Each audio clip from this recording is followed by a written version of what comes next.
야경이 아름다운 도시 포르토에 도착했습니다. 오, 간다.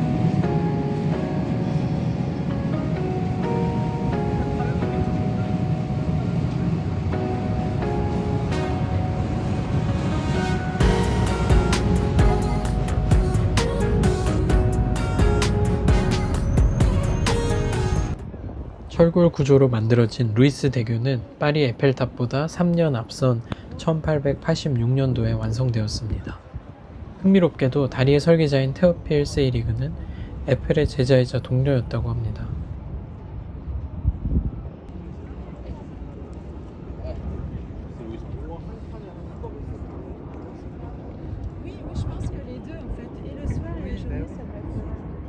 생각보다 높이가 높고 트램과 보행자가 섞여 아슬아슬합니다. 강변에서 약 45m, 15층 건물 높이, 도시 풍경이 한눈에 들어와 전망대 역할을 톡톡히 하고 있습니다.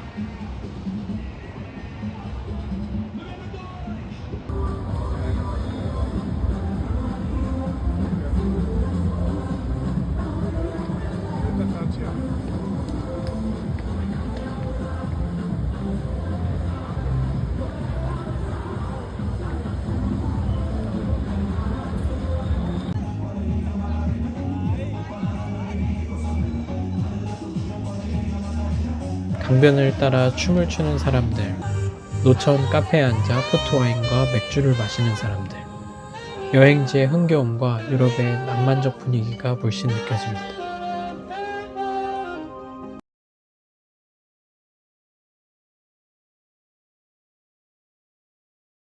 다음날 아침 찾아간 곳은 포르토 건축대학입니다.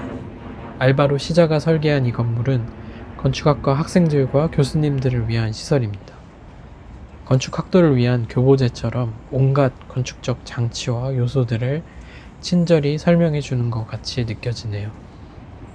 평면을 봐도 메스를 봐도 그의 건물 중 가장 기능에 충실하고 기교가 없다는 느낌이 듭니다. 85년도부터 96년도까지 총 11년에 걸쳐 설계와 시공이 이루어졌다고 하는데 믿거나 말거나 전체 마스터 플랜 없이 건물을 짓기 시작했다는 이야기도 있습니다. 사용자의 필요에 맞게 강에 면한 경사진 대지의 여건을 고려해가면서 건물을 완성해 나간 것이 아닐까요? 그럼에도 시자의 건물답고 조화롭게 느껴집니다.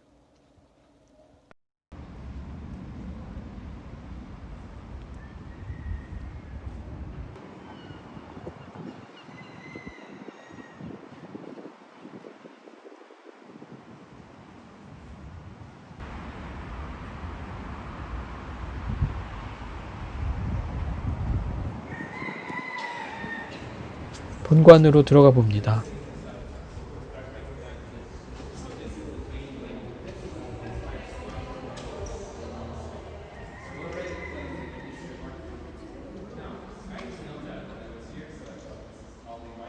긴 경사로를 따라 올라가면 반원형의 강의실이 나오고 둘레로는 학생들의 작품을 전시하고 크리틱하는 장소가 있습니다.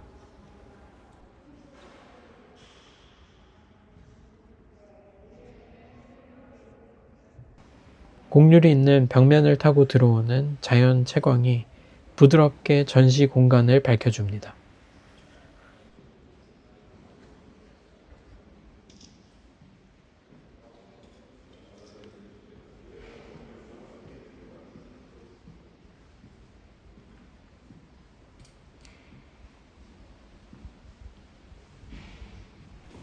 도서관은 좌우대칭적인 구조로 가운데 빛을 투과해주고 조명을 아래쪽에 숨겨놓은 삼각형 구조물이 깊게 들어와 있습니다.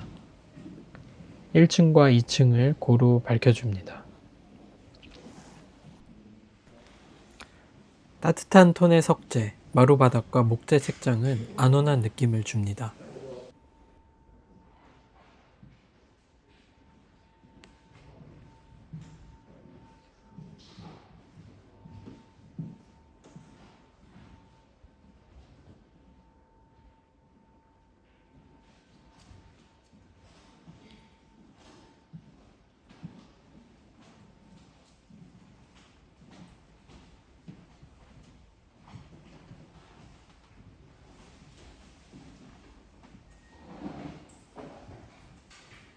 우연히 캠퍼스 투어를 하는 한 무리의 사람들에 섞여 건물의 구석구석을 둘러볼 수 있었습니다. 겉으로는 각 학년별 건물과 본관으로 조각조각 흩어진 것처럼 보였는데 실제로는 지하층의 복도가 모든 건물들을 하나로 이어주고 있었습니다. 복도는 남쪽 강변을 향해 한쪽 면이 완전히 열려 땅에 묻혀 있지만 답답한 느낌이 없습니다. 끝으로 갈수록 점점 좁아진다고 합니다. 인파의 흐름이 각 강이동으로 들어가고 나면 끝에서는 양팔을 벌리면 손이 닿을 정도로 폭이 2m가 안 되게 좁아져 있습니다. 두 번째로 들른 곳은 세알베스 뮤지엄입니다. 알바로 시자가 99년에 완성한 이 건물은 여러모로 건축대학과는 상반되는 느낌이 듭니다. 진입 램프에서 거리를 향한 면을 벽과 지붕으로 막아 시선과 소음을 효과적으로 차단하며 예술의 공간으로 접어드는 흐름을 만들어냅니다.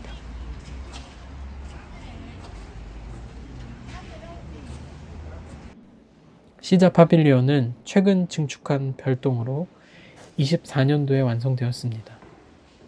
기존 미술관에서 브릿지를 통해서 연결됩니다. 지금은 핀란드의 근대건축 거장 알바 알토의 전시가 열리고 있네요. 미술관 건물은 흔히 화이트박스라고 하죠. 전시를 위해 창을 내지 않아 외부와의 교류가 제한적입니다. 시자의 갤러리에서 많이 볼 수 있는 디테일인데 천장 측면을 통해 빛을 끌어들이고 간접 조명처럼 단면을 활용해 반사되는 빛으로 내부를 고르게 밝혀주고 있습니다.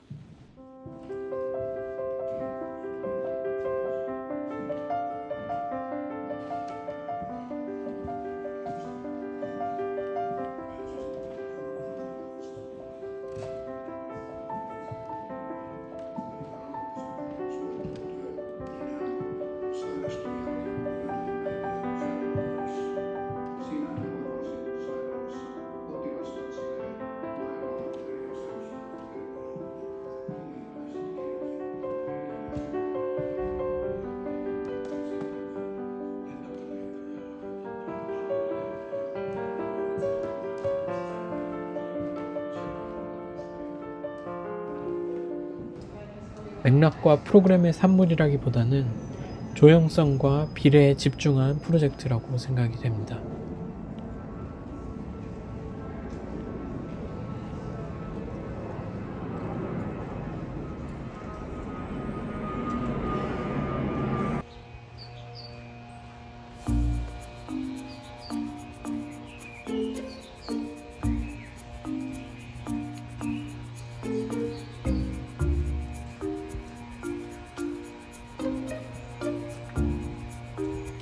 세알베스 공원은 현대미술관뿐만 아니라 세알베스 저택, 그리고 남쪽의 넓은 정원이 어우러진 장소입니다. 비교하자면 서울의 올림픽 공원이나 원주 뮤지엄 상과 비슷하지 않을까요? 처음에 입장료가 비싸다고 생각했지만 시간을 들여 구석구석 방문할수록 오래된 나무와 잘 가꾸어진 정원이 가치를 했습니다. 20세기 저택을 소유한 귀족의 사유지였으나 정부와 민간에 의해 1980년대 세알베스 재단이 설립되어 미술관을 지었고 시민들에게 공원을 개방했다고 합니다.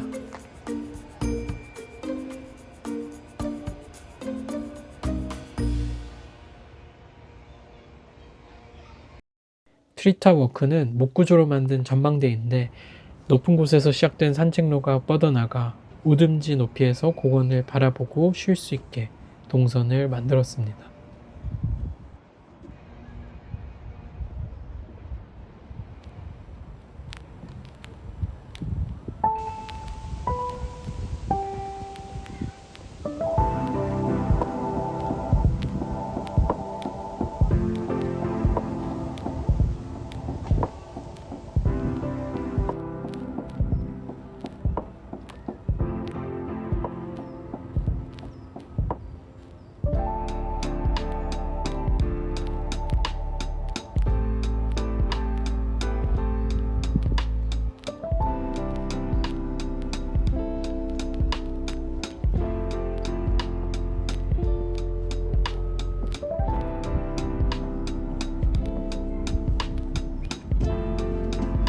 석양을 바라보며 나무 스탠드 의자에 앉아 있으니 시원하면서도 편안한 느낌이 참 좋았네요.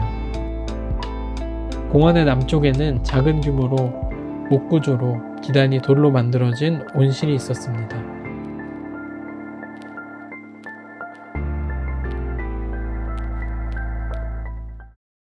저녁에는 볼량시장으로 이동합니다. 포르투의 가장 상징적인 시장인 이곳은 미음자 형태의 중정으로 구성되어 있습니다. 누노 발렌팀이라는 지역의 건축가에 의해 리노베이션 되었는데 기존의 역사적 건물을 보존하면서 현대식으로 시설과 위생, 접근성을 향상시켰습니다. 파스타 알 포르마지오, 치즈 휠 속을 파서 뜨거운 스파게티와 치즈를 비벼 만드는 파스타입니다. 달달한 포트와인 한 잔과 함께 맛있게 먹었습니다.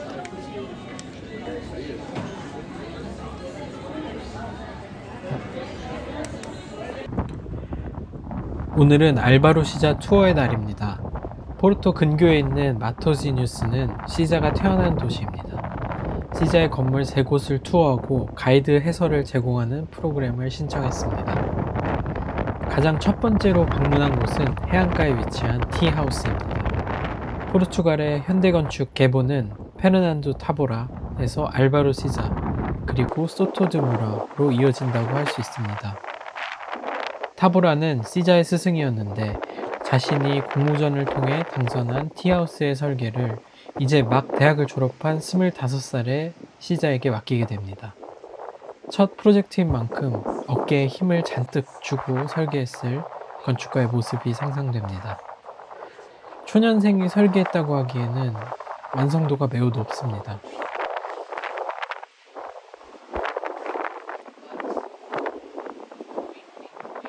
해안가 바위에 안착한 배치와 건물에 진입하는 동선, 훌륭한 단면 계획으로 박공지붕 사이로 다이닝룸과 부엌의 창이 나 있습니다.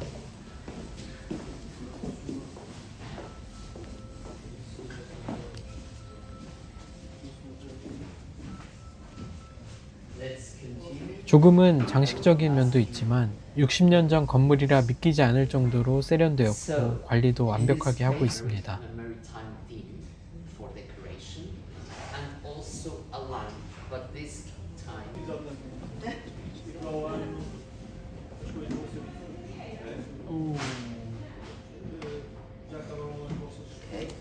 등기부는 얇은 나무를 켜서 만들었는데 빛이 투과되면 붉은색의 빛을 띱니다.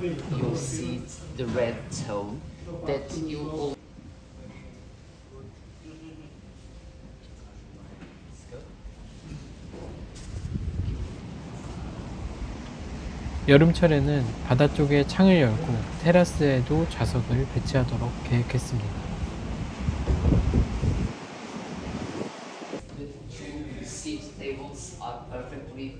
가이드 투어는 탁월한 선택이었던 것이 대학교 은사님 산티아고 교수님의 젊은 시절 모습을 상상하게 하는 가이드 분께서 설명을 해주셨습니다. 건축에 대한 애정과 열정이 가득한 이가 알기 쉬운 영어로 꼼꼼히 설명해 주는데 어찌 탐복하지 않을 수 있을까요?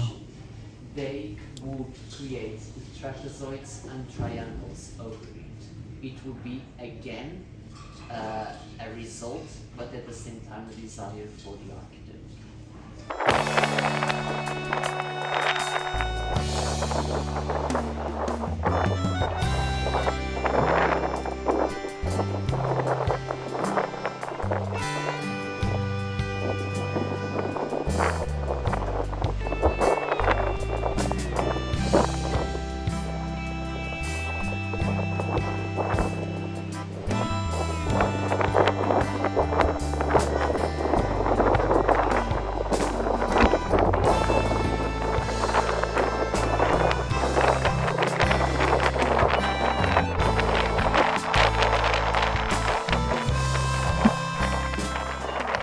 해안가를 따라 조금 더 내려가다 보면 바다 수영장이 있습니다.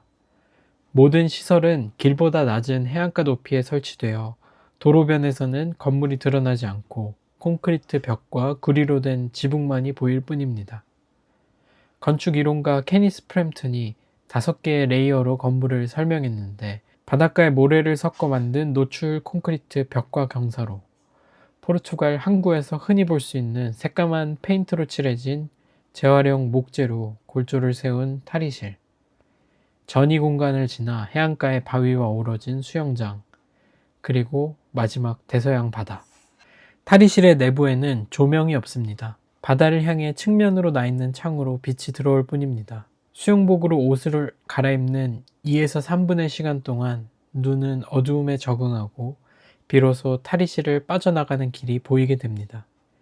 신난 아이들이 수영장으로 뛰어 들어가지 못하게 살짝 동선을 비틀어준 점도 센스 있었고, 해안가 바위에 미묘한 레벨차를 활용하여 인공과 자연이 함께 수영장의 경계를 형성하는 모습 또한 탁월합니다. 여름이 아닌 늦가을에 와서 수영을 하지 못한 게 아쉬울 따름이었죠.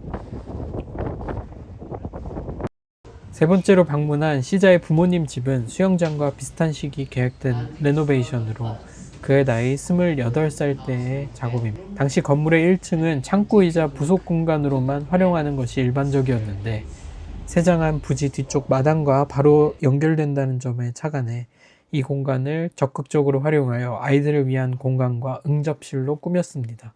2층의 중앙부는 3개의 계단이 모이고 부엌, 거실, 서재가 한 번에 연결됩니다. 공간의 확장, 색채의 과감한 사용, 창호 인면의 변주, 독창적인 가구와 조명 등 흥미있는 요소가 많았습니다.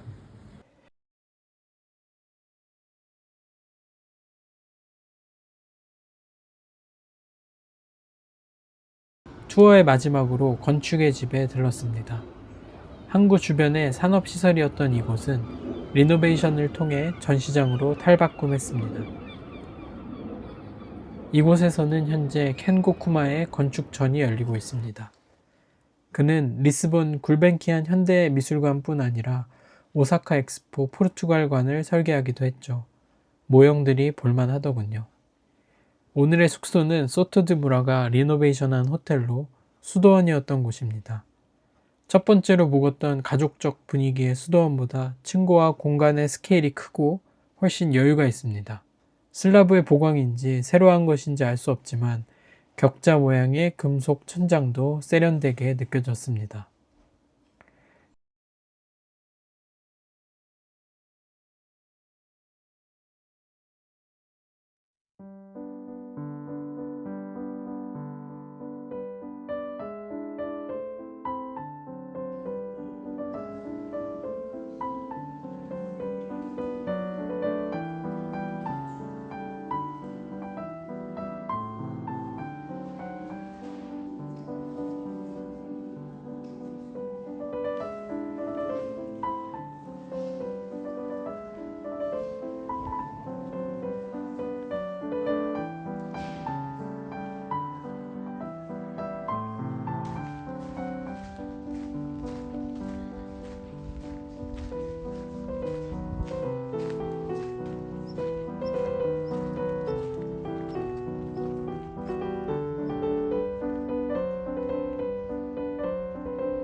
조식을 든든히 먹고 호텔 주변을 둘러봅니다.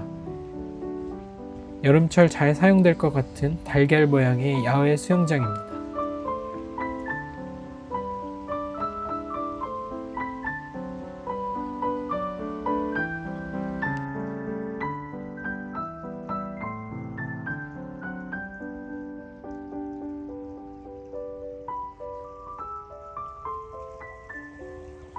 포도 덩굴로 터널을 만들어 두었네요.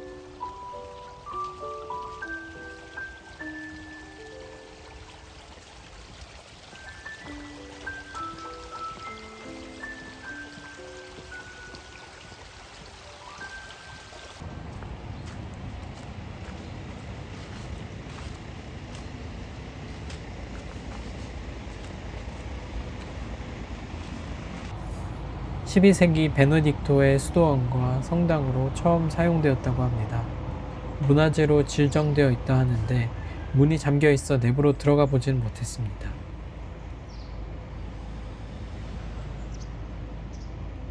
성당 주변으로는 공동묘지가 있습니다. 문화와 풍습의 차이는 있지만 어딜 가나 사람들이 사는 모습은 비슷하지 않을까 생각이 됩니다.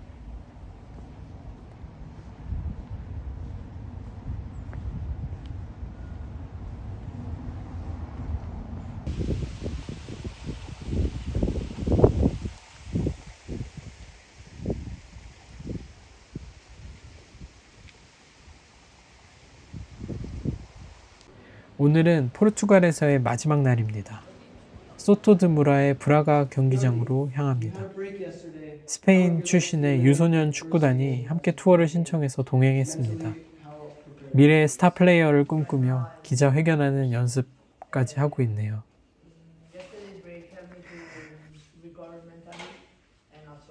브라가 경기장은 몇 년 전 서울시청 앞 도시건축박물관에서 소토드무라 전시가 있었을 때 모형을 처음 보고 언젠가 꼭 가보고 싶다고 생각했던 장소입니다. 바위 산을 깎아 만든 주변 모습에 먼저 압도되고 엄청난 길이의 관중석 캔틸레버와 처마를 지탱하는 케이블을 보고 어떻게 실현했을까 감탄을 하게 됩니다. 처마의 끝으로 모인 물은 거터를 통해 흘러나갑니다. 마침 비가 오는 날이라 폭포수처럼 떨어지는 물의 흐름이 한눈에 보이네요. 마찬가지로 캔틸레버로 뻗어나온 팔은 빗물 저장 탱크로 연결되고 경기장 잔디에 물을 줄 때 활용한다고 합니다. 알바로 시자의 티하우스에서 거터를 숨기지 않고 그대로 노출시켜 조형적 요소로 삼았었는데 형태는 달라도 그의 제자가 더욱 발전된 방법으로 이를 계승하고 있습니다. 브라가 경기장의 지붕은 양쪽에 거대한 콘크리트 관람석 사이에 걸린 케이블 네트 위에 얹혀져 있습니다.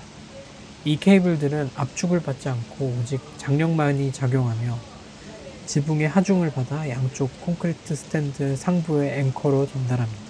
여기에 거대한 관람석 콘크리트 구조물을 서로 당겨 묶는 가세의 역할을 합니다.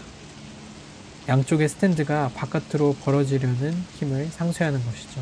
지붕과 관람석을 하나의 구조 시스템으로 통합하는 역할을 한다고 합니다.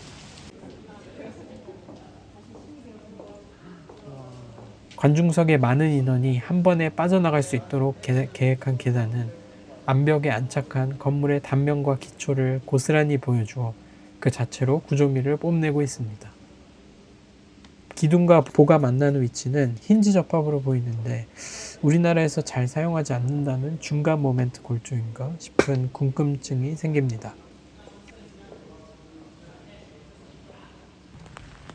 오후에 방문한 곳은 산타 마리아 성당입니다. 성당은 석재로 되어 있는 넓은 기단부 위에 백색 메스가 올라가 있습니다. 누가 봐도 시자의 건물입니다. 높은 층고에 성전이 있고 지하에는 장례미사가 거행되는 별도의 소성당과 출입문이 있습니다. 눈높이로 길게 열린 계곡물을 통해 마을의 경관이 보입니다. 반대쪽에는 공면의 벽과 깊이가 있는 고측창이 있습니다. 무릎을 꿇고 앉는 장궤를 시자가 디자인했다고 하는데 아름다워 보이지만 무릎이 아파 30초를 버티기도 힘이 들었습니다.